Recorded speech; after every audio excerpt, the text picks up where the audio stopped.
I started telling this story in another thread, but quickly realized it was going to be long, so here it is. I had heard stories from my GF, who, as a relentless skeptic, is chilled to the bone by the unexplainable things that happened when her sister was around. Her skepticism of her own stories was what fueled my desire to really see these impossible things firsthand, and while I regret very little in my life, a large part of me wishes I never went to that house. Although it has nothing to do with pets as the op had requested, I'll try and write down to the best of my ability what happened that night. I know there is a lot of fiction and roleplay on /x/, but I swear on my life that everything I'm about to tell you is true. It started out as a housewarming party at my GF's new home. Her sister had come over as well as many other friends. Over the course of the night, however, I noticed that little by little the party members were disappearing.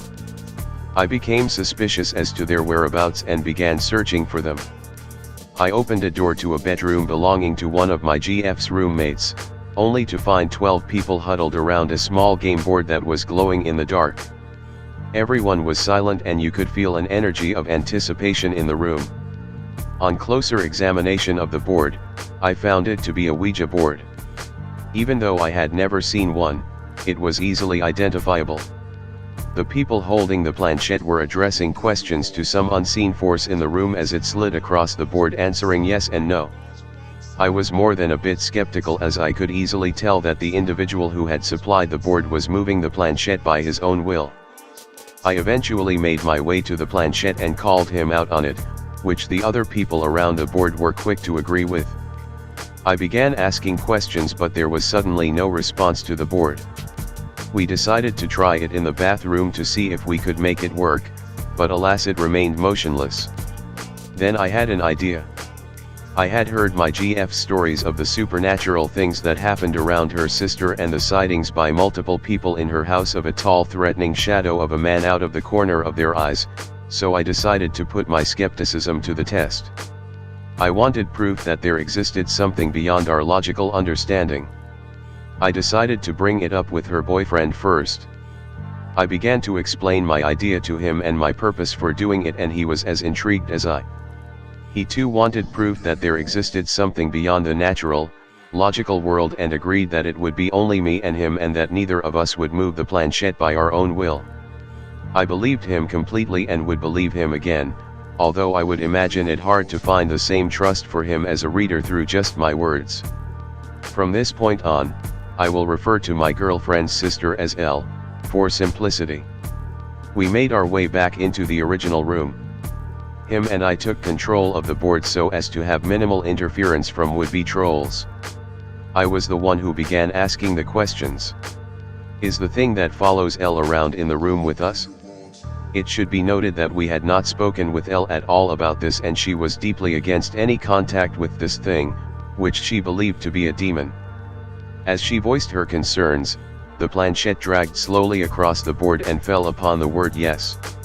My heart began to race and the room became silent. I didn't know the rules behind using this board and still am not sure of my preconceptions, but I was told we should ask 5 yes/no questions before proceeding to ask it more complicated questions. Unfortunately, I cannot remember the content of these questions, but this only tells me that their answers were irrelevant to the story at hand.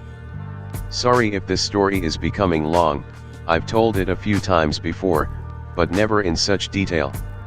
I want to write this down as thoroughly as I possible.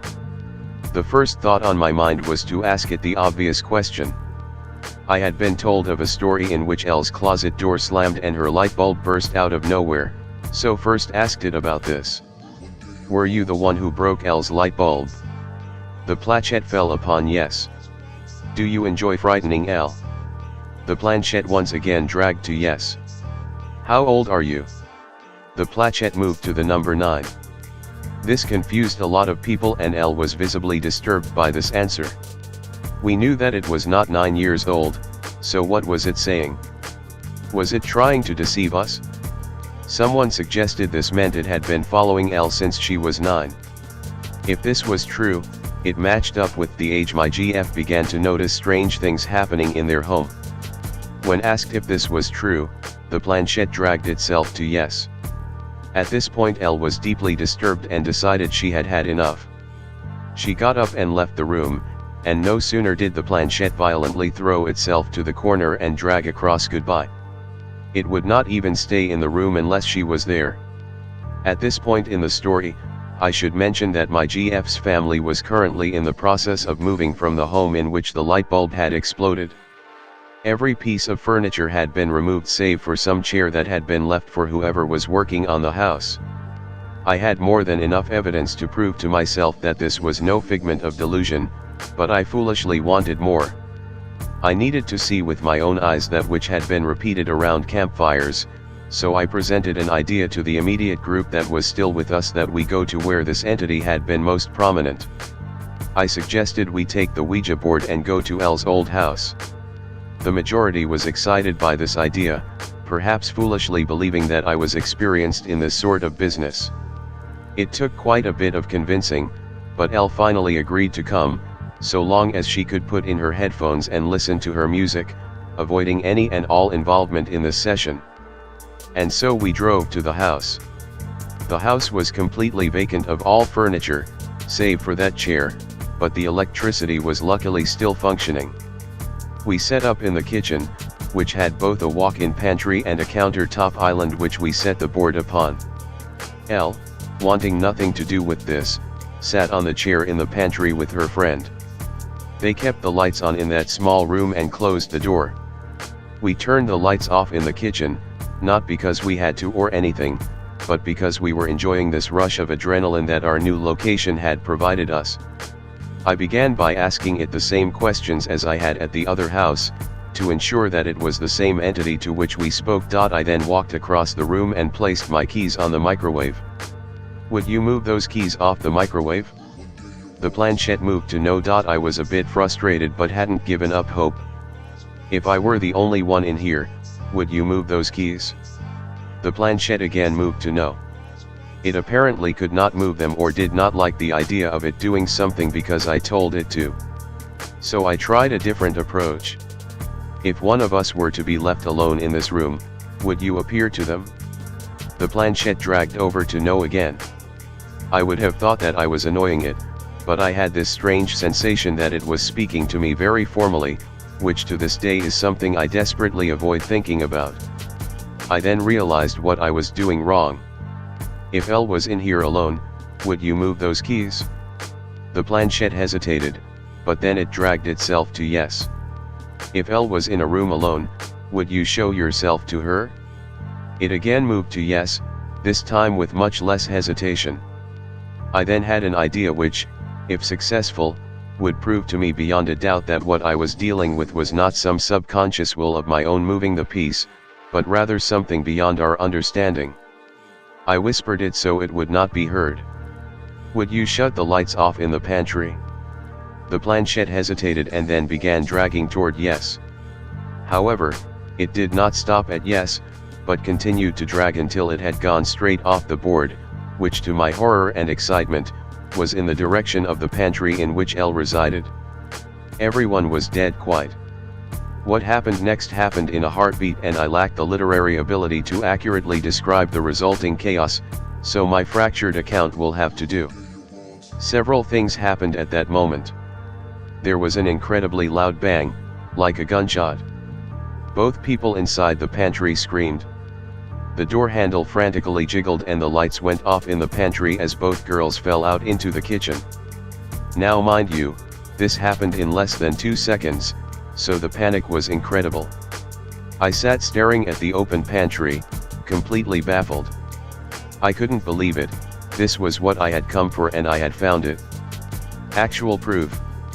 Not scientific by any means, but proof enough to me that there exist things that we cannot see, smell, or hear, things that lack any sort of scientific description but exist nonetheless, things out there that go bump in the night, that children grow to fear, that parents must lie about and say that it's all in their heads. I should have been terrified by all means, but I was thrilled. A small grin crept across my face, but I had to stifle it as the 2 girls I had sacrificed to acquire this realization were nearly in tears. After the lights went on and everyone settled down, they explained what happened. On the top shelf of the pantry was a wooden board which functioned as a shelf in the cupboard, but had been removed for whatever reason. It was standing up on its side leaning against the wall. Elle's friend had been staring at it when it suddenly flipped away from the wall, slamming the shelf and flipping off to the floor.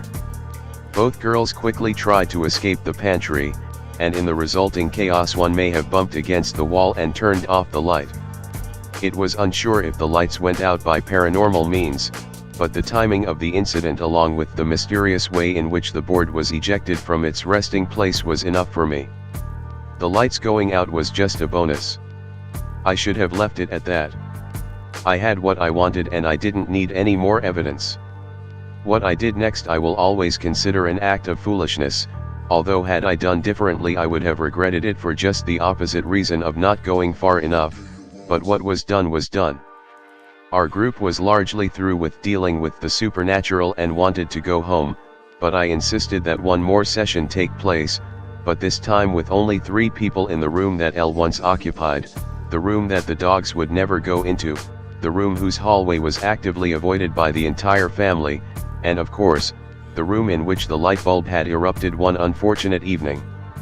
It might also be mentioned that the light fixture on that ceiling never worked again, to the confusion of many electricians who attempted to fix it.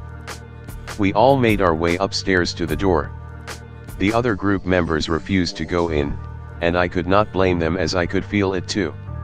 The hallway had a subtle, but dreadful feeling. It's the kind of feeling you get as you walk through a dark house alone, knowing nothing is there but checking over your shoulder regardless. Me and 2 others entered the room and I will never forget how horrible it felt. Even the people outside could feel it. Only a poet or a madman could describe it in a sufficient manner. All I can say is that upon opening the door, the stifling feeling of dread, stagnation, and solitude caused one member of the group to run outside and throw up. We sat down in this room and began asking questions. The door was shut behind us for maximum effect. Immediately we could tell how the difference of location had affected our board. Instead of dragging as we had become accustomed to, it began launching itself violently between letters and hurling out from under our fingers on more than one occasion. We were on its home turf. Strangely enough, it is hard to recall exactly what was said in that room. The most dominant memory to me was the overwhelming feeling of dread and a feeling that someone was watching us from the corner of the room, which I later found out was a feeling shared among the 3 of us participating. I do however remember the question that finally drove us out of the room. I wasn't fazed by the answer so much as my colleagues, but I refused to stay in there alone with that thing. "What is your name?" It spelled out God. That was the end for the other 2 people, who had had enough for one night and left me quickly. I said goodbye so as not to upset it, packed up the thing and left. As we left the house, a feeling of unbelievable relief washed over me, not I suspect unlike a prisoner on death row who has been informed that he has been pardoned. It wasn't until I returned home that I broke down in tears.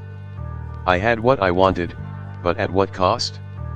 What man can ever sleep peacefully at night knowing such a thing exists? I deeply regretted going to that house, I deeply regretted going into that room, but there was one thing I regretted most of all. When I said I packed up and left the room following the declaration of its name, I didn't pack up and leave just then. I asked it one more question, the answer to which will haunt me until the day I die. "If Elle leaves, will you stay with me?" It said yes.